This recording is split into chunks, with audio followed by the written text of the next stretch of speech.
So let's start with the Right Hand Man. Sure.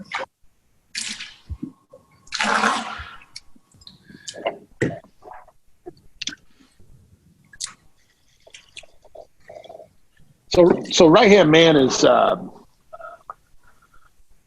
this is probably for this value driven line. This is our longest lasting wine here. We've been making this wine since 2002, and when I first got into winemaking, this is a little before they started planting other Rhone varieties. So there was quite a bit of Syrah planted all over the Central Coast, from cool climate to warm climate. And we started sourcing fruit from, a few different vineyards, cool climate, warm climate, and blending them together. The idea was to have some lush fruit, some ample fruit, some darker fruits. And then also that cool climate could provide the savory, spicy, a bit of that herb de Provence kind of element, to kind of give it a little lift and give it some complexity. So with Right Hand Man, making a Central Coast Syrah, not just a Paso Syrah, was kind of the idea. We do blend a little bit of, we co-ferment a little Viognier, which is pretty traditional for Côte Rôtie, but that really adds a lot of lift, a lot of texture, a lot of mouthfeel. And we've always been a fan of that, what it can provide. But, Right Hand Man, the name is, everybody needs their Right Hand Man. It's a wine that it's very comforting. It's there for you. It's delicious. It's anything you need in a pinch. It'll provide the wine geeks with something geeky to taste. As you said, Ian Cobble from Somm Select, this was one of his favorite wines. And then for those, just average wine drinkers that want something delicious and yummy. And this provides that.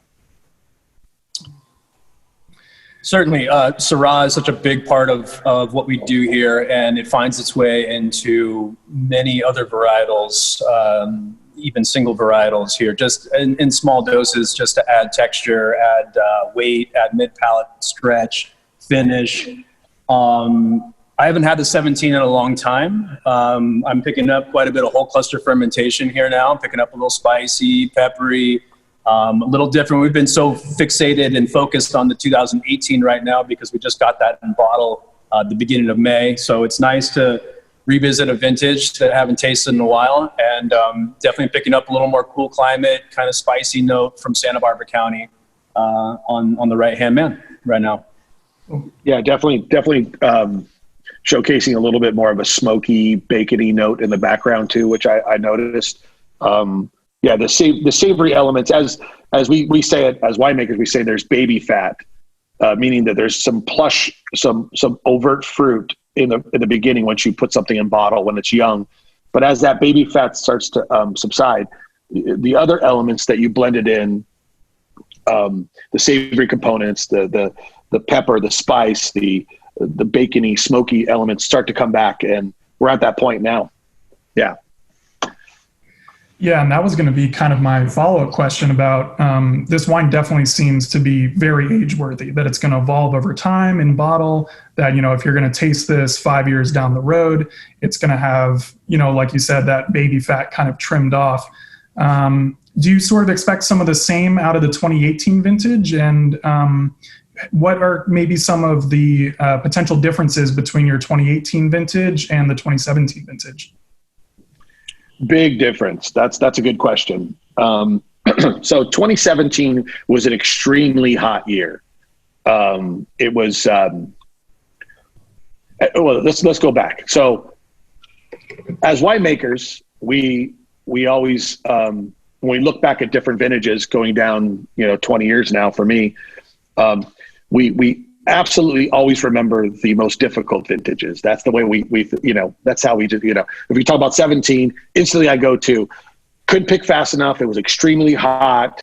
We were all thinking quality was going to be compromised in some way.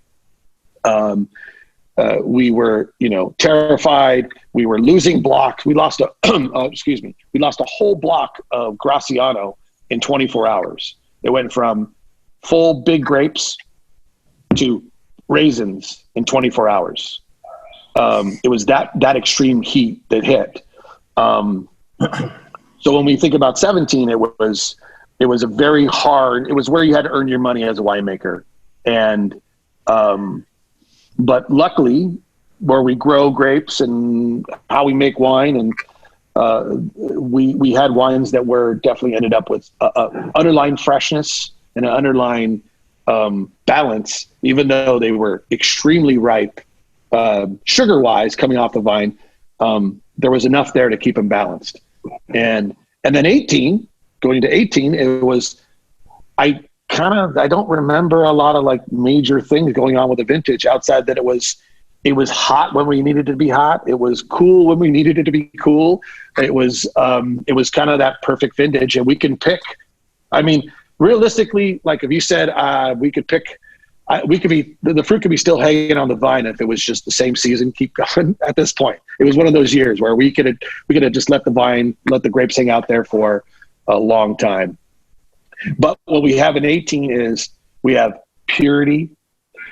We have perfectly dusty, ripe tannin, not too aggressive. The skins were a bit thick, but not overwhelming. We have plenty of freshness that keeps them so lifted and light on their feet. And then there's this power that runs through the whole wine from having a nice long growing season. And so those are drastically different vintages. Now in the wines, you're going to still get our house style, which is there's purity, there's freshness, and there's attention to detail. And there's varietal correctness. So that's a good question about because these vintages couldn't be any more different for sure.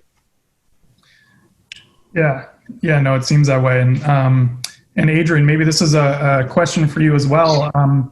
Actually, I'm still learning a lot about wine. I'm still trying to sort of understand a whole lot about winemaking processes and particularly oak usage. And I think that's one of those topics that can be a little confusing for people that haven't spent time in wineries. And I was wondering if you could talk a little bit about maybe your approach to oak usage, particularly with Syrah, and maybe how that's impacted, particularly the 2017 vintage, as I think that's what most people have in their glass. Yeah, I mean, Right Hand Man typically doesn't see a whole lot of new oak, and Mac's style of wine is definitely to use oak very sparingly and very diligently in a framing element. Certainly, for certain lots, each one of these lots that we're crafting, we're trying to craft a spice rack and a lot of different puzzle pieces to play with to assemble blends at a later point. So there are certain lots that we, for lack of a better term, want to bomb out and create some exuberance and some opulence and some luxury, and that a little dollop of that in a blend can go a long way. But Mac certainly, and I'm trained to have a very similar palate as his. We certainly appreciate the nuance of varietal, clone, terroir, different sites. So it's important for us to maintain the integrity of those properties and respect the fruit first and foremost. So, we craft anywhere from 400 to 500 barrels annually, and we purchase between 20 and 30 new barrels annually. So, like I said, very, very sparingly across the broad program. Yeah, and to expand on that a little bit, I would, in this price point, let's start there. I think oak is used a lot of times to save the wine or to provide the wine with a really, really pungent element. So when you're smelling the wine, you're just smelling the oak. The fruit that we source and how we make these wines our philosophy is totally different. We want people to taste the fruit. We want people to taste what we taste, and the purity and the terroir and the site and these elements that we're crafting and we're blending. So we don't want oak to be overwhelming on any of these wines, especially at this price point. We want you to you guys get the not the naked version, but the as pure as we can. The same things that we're tasting from these sites and these varieties that we make.